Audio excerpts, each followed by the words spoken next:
Hey guys, this is Zeals. I'm back with another video today, and today is a continuation of JJR4G's meta tier list for Endgame PvP. Um, and before I begin, I do want to say a big thank you and shout out to all the new subscribers. My channel's been growing steadily, actually more than I expected. I'm very grateful for that, guys. And I've been getting tons of questions about lineups and what to do, and I've been trying to reply to all of them as best as I can and as quickly as I can. So guys, I do really appreciate them, and just keep it coming, guys. Alright? So hopefully in this video I can cover more of your questions, and we're gonna dive right into the Shadow faction. So the Shadow faction history is more of a faction that is oriented with armor break back in the day, right? Most of the heroes like of course Walter, as well as Lutz, and even the newer heroes like Kamath, and even Aiden, and older heroes like Aiden and Bloodblade, they all have like some sort of armor break, right? So the class fantasy from Idle Heroes devs back in the day was to have a little bit more armor break tied into the faction. But as time goes by, the armor break is not really that relevant in the current PvP because of the high amount of bursts. When back in the day there was games that was very stagnant and lasting many rounds, like any armor break would help to chip away your targets faster. Of course it does that now, but because of the absurd amount of damage, the Shadow faction has lost some of its flavor. But I do feel that Shadow faction is a little underrated, and I do love some of the heroes aesthetically as well as their current role in the meta. And we're gonna start off with, of course, one of my favorite heroes. Even though I don't really have a bias, he is aesthetically very pleasing for me, and that is, of course, Kamath. Now, if I were to ask you a question, a little pop quiz, and that question will be, what hero is the fastest round 1 multi-target CC'er?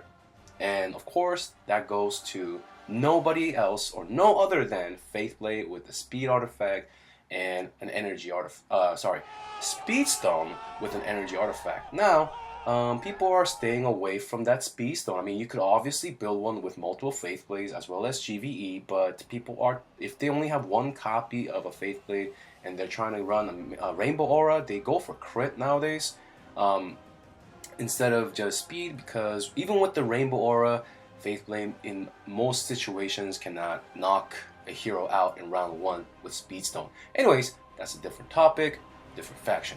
So the fastest hero would be Faithblade. So ruling him out because he can only CC 2 targets and is not very reliable. Who else is a fast hero in terms of CC and a multi-target CC in round 1? And that would be, of course, Demon Hunter with the speed artifact with the speed stone, right? In case you don't have a energy artifact to devote to Demon Hunter, she can have a speed artifact and still reliably do well. Alright? Now, who is the third then? Of course, that goes to today's hero, the hero of the Shadow faction currently, who is going to be Kamath. Alright? So Kamath is, people say that they look at his base speed and they don't really understand him, mostly for newer players, right? Because of his base speed. Now, what did I say in my last video? Don't judge a hero just by how he appears in terms of stats, right? So looking at Kamath's speed, it is definitely slower than Chara. Not by much, but it is slower, and that's all that matters. But let's go over his passive, right? His passive is that he is able to attack the backline with his basic attack and has a 20% chance to CC him with Petrify for 2 rounds. Now, of course, there's the added bonus of dealing more damage to the petrified targets, and of course, there's the synergy with ADA in the group. Alright? Now, we're going to discuss that in 1 minute, but before we do, let's discuss the CC potential. Like I said, he is one of the fastest multi-target round 1 CC'er next to Demon Hunter. Alright, very reliable. Okay, he is very scary in the field. Alright, don't underestimate him just because of his base speed. Alright, I always judge heroes by how they synergize in a team. Okay, now we're going to discuss that with DA very soon. His active also has a CC, a very high chance to do so, also has armor reduction, and it deals quite a bit of damage. All right, and let's go for his first passive, which is an attack boost, HP boost, which is multiplicative of any auras you're gonna run, and he also has armor. Um, he has an armor boost as well, and the most importantly, he has a petrify immune, which is very, very important. We're gonna discuss that in another minute. Anyways, his last passive is a very solid one, right? 50%. As he dips below 50%, he reduces damage by 50% for 3 rounds. I've seen this passive kick in, and he was able to survive till the end and actually win the fight, being the sole survivor. Now, it's not really reliable, and Kamath's purpose isn't to solo carry, but he does have, you know, a couple tricks in his sleeves. All right, so let's discuss why he is such a very strong hero and the best hero in the Shadow faction. All right. So if I had to choose one, of course it'd be Kamath for the Rainbow Aura. All right, if that's what you're aiming for. The reason why is because of a synergy between Kamath and DA. And DA has always been a part of the meta in this game ever since its release. But the part of DA was that because she was a mage, not a lot of people was running mages back in the day. I mean, of course you can, but with the introduction of Guild Tech and the Guild Tech changes, many people did not incorporate or could afford to use DA with a priest, warrior, ranger meta back in the day. But people did incorporate it, and with a little bit less tech, and it was sufficient, but it is a lot more popular now thanks to the devs, you know, introducing a lot more viable mages. You know, Valentino, who I just got just yesterday, and DA with the dominance of mages like Skurai, Valentino, lesser extent of Chara, is able to be popular, and people are investing tech into her and Valentino. So if people are building Dark Arthindal, they are also building Kamath to synergize together. So DA is going to usually gonna do an active before, right? But Kamath will do his basic first, and then DA will do active in round 1 if you have energy artifact, and then beautifully, if Kamath is not silenced or stunned or frozen, in round 2 we'll do his active, right? So that's where the synergy of that attack boost kicks in right there. And while most people don't build Kamath for damage, you can of course build it for damage if you don't have a Faith Blade in your Rainbow comp. And to do that, you just remove the Speed Stone, Speed Artifact, and slap on both attacks. All right, and he'll do you just fine. He'll do a couple, you know, he'll just wreck the backline. All right, and so DA has been dominating, and Justice Aura has been dying. That's why the synergy is very important, and Petrify works against Faith Blade, especially the people who don't know how to use a Faith Blade and who aren't watching my videos and putting Faith Blade in the backline, as well as if they're running Faith Blade and Omnivore, and you know one of them got to go to the backline. Kamath and DA will work on them and make sure they're shut down, as you can see in multiple videos and multiple fights that I've shown. All right, so because of mages being rampant and DA being more and more in everybody's lineup, DA is the new DH, guys. Let's accept that. I don't care how hard it is to get the light and dark fodder, right? Once you get him, and once you have enough copies of DA, and it's not that hard to get the DA copies thanks to being on altar and given in many multiple events as well. So it's not that hard, like, to make a DA, and even one DA will make a significant change in your lineup, and even with a Kamath, it's gonna just kick in even to a next level. Now, the problem with me in my server group is not just one DA, but people who have 2 or multiple, even working on their 3rd one. And thank God for the new Light and Dark heroes coming. Of course, like I said, it's not announced, it's expected, but thanks to that, a lot of people have stopped building another 3rd or even a 4th DA. And yeah, anyways, so let's go to the next hero, which is Chara. All right, Chara is a new hero. She's aesthetically very, you know, cool looking, in my opinion, very detailed. I know this game is not really meant for its art. I mean, popular for its art design or graphics, but she does look less pixelated than the older heroes. And of course, she is a mage. Her speed is not bad, but is it good enough? It's not as fast as DH. And why do I always go back to DH being the first wall of CC? Because DH not only hits all targets, but she's reliably able to CC them. She has a very high chance to do so. I know it's not the best type of CC, but she gets the job done. And to be a very viable hero in the current meta, you either need to do a freakish amount of damage or be able to CC better and faster than DH, alright? But DH does have an auto attack, basic attack CC, as well as an active, and Kamath as well. So that's why I prefer Kamath, because while Kamath can be silenced, he will always get the job done while silenced. Alright? That's why Vesa and DH is falling a little bit, but most people are holding on to DH because they can't get the luck they need to build another Valentino or a third Valentino or a second DA or a third DA. That's why DH is still pretty dominant in most server groups. So it is good to have heroes that have a basic attack CC as well as active attack like Kamath. That's where Chara suffers because she doesn't have a basic attack CC.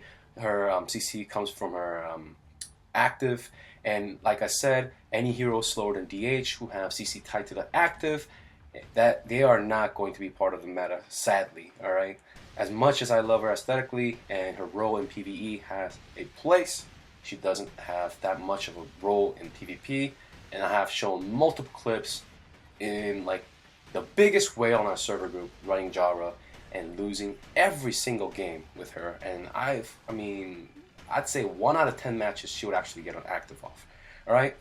Of course, her passive of heal, gaining energy, and things like that. Like I said, people look at her and they're like, wow, she's got it all. She got heal, she got energy gain, she got, dots, she got CC.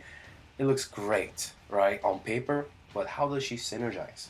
Of course, she's pretty good for middle late game PvP, but high end, where people are transitioning into Rainbow and then they're going to be dropping Rainbow because they have multiple copies of light and dark heroes.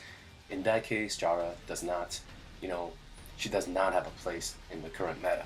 Alright? As much as people love her, that's how it is. Alright? Let's go to another hero. Okay, so I want to talk about some of the assassins. So Shadow Hero does have a lot of assassins, being Walter and Bloodblade, and most of them have fallen off. As you can see from the tier list, they're falling down to the Aiden level. While I do recommend building them if you have multiple copies and you're a newer player, because you should be focusing on PvE. Like Bloodblade is not that bad for Aspen. If you have no other chances of doing or making a Aspen hero, he's also pretty good in Marauders, etc., and early guild bosses. But in terms of PvP high end, even though he's fast, he doesn't have any CC. He does not have that much of a damage to turn fights around. Same with, of course, Walter. He does have CC, but it's tied to his active, and he is too slow, guys. Alright, he's too slow to kick it in. He's slower than DH by 2 points, but that's all it takes. Alright? And he's also very squishy. He has the outdated HP, even though he got buffed, it is not enough. And he needs to do his active to get his damage reduction instead of like Kamath, where it goes in, kicks in by passive talent, right? And that's one of his downfall as well. An honorable mention, is Lutz, and he's been buffed, but after he got buffed, he got nerfed as well, where his last passive would heal him for his attack, and it would be at the end of the round instead of as soon as he got below 80%. It used to be when he got below 80%, the heal would tick, and at the end of the round, it would tick again. It was pretty strong in terms of being alive, but thanks to newer heroes like Skirai making more of an appearance in the server group, as well as DA, and of course Faithblade. That's I don't care about the heal because he's gonna get 1 or 2 shot anyways. And the thing about Lutz is that he hits 4 random enemies and has 100% chance to stun the mages. But what's the problem? I don't know if you noticed it, but it's the speed, right? He goes after the CCers. He goes after DA. He goes after Valentino, who are mages that he needs to shut down. Okay, so he could shut down Skurai, but Skurai can be shut down in multiple ways, which I'll cover in the Abyss faction anyways. But Lutz's job is to shut down mages, but he can't do that. I mean, he can after, all the CCers have user active, and maybe he'll be CC'd by then. So it's not a very reliable way to counter a mage or mages in PvP, high-end PvP. I mean, in towers, yeah, you could use him or things like that, but nah, not for PvP. And same thing with Field. His job is he's a ranger that's supposed to CC assassins like Faithblade, Armorvore, and lesser to extent Karim, but he is slower than all three heroes that I just mentioned, and it is a random chance to do so, okay? So that's why these two heroes do fall.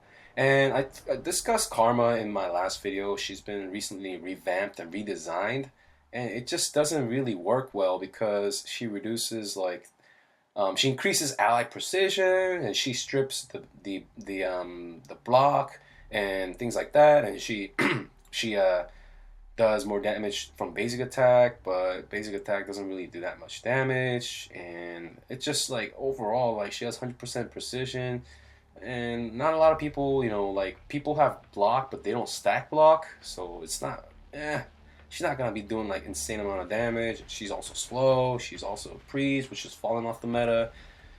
Yeah, so she's just all over the place. As for Aiden, yeah, she is. I mean, not she, but Aiden is too slow, right? It's like Flame Strike, but worse.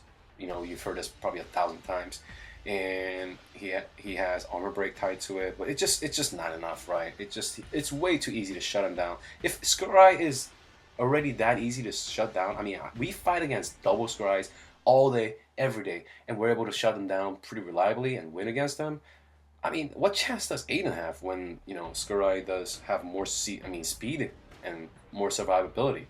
All right, and of course Dominator and blah blah blah. I don't want to really talk about them.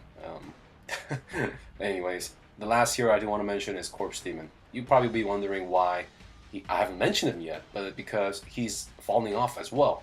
The problem with Corpse Demon is, well, there's a lot of them. Let's discuss the first problem, which is he's a warrior. Warrior meta has ended. His sole design was to CC warrior. I mean, counter warriors like Sigmund. Sigmund was just ridiculous back in the day, right? His damage would ramp up so much, the burns would just ramp up so much over the 15-round fight. I mean, if you own a Sigmund and you do Marauder, you know this, right? After 15 rounds, he's going to be doing truckload of damage. So it was just almost unhealable, even with Vesa Ormus. But because of the Sigmund's absurdity in the meta, Corpse Demon was the solution because, I mean, he has a high chance to freeze warriors as well as having an active to hit the front line. And, freezing Sigmund also stopped his counterattack, etc. But the problem is that warriors have fallen off, and the Corpse Demon was designed to counter warriors, but he is a warrior, and the warrior meta himself, he pretty much ended the warrior meta himself, as well as Faithblade and Armorvore, as well as other fast heroes being introduced. So Corpse Demon has taken the backseat. Also, they keep buffing his CC chance, but it's not like the CC chance that matters. It's just that he's just this a dud that you need to have, and he doesn't do any damage, and he just CCs. And there's other heroes that do better, that do damage, that do healing, that do group buffs, as well as stun, like Michelle. I mean, of course, she's a light hero and she's hard to get, or is she? Because she's been offered through so many events, and she is a very, very solid and a hero that's been very stable in the meta. But there's other heroes that I can mention that do damage, support, and CC very reliably, better than Corpse Demon, right? And they recently buffed his heal, but eventually, I love seeing Corpse Demon in Brave Trials. Let's just say that, because when I kill the rest of his teammates, right?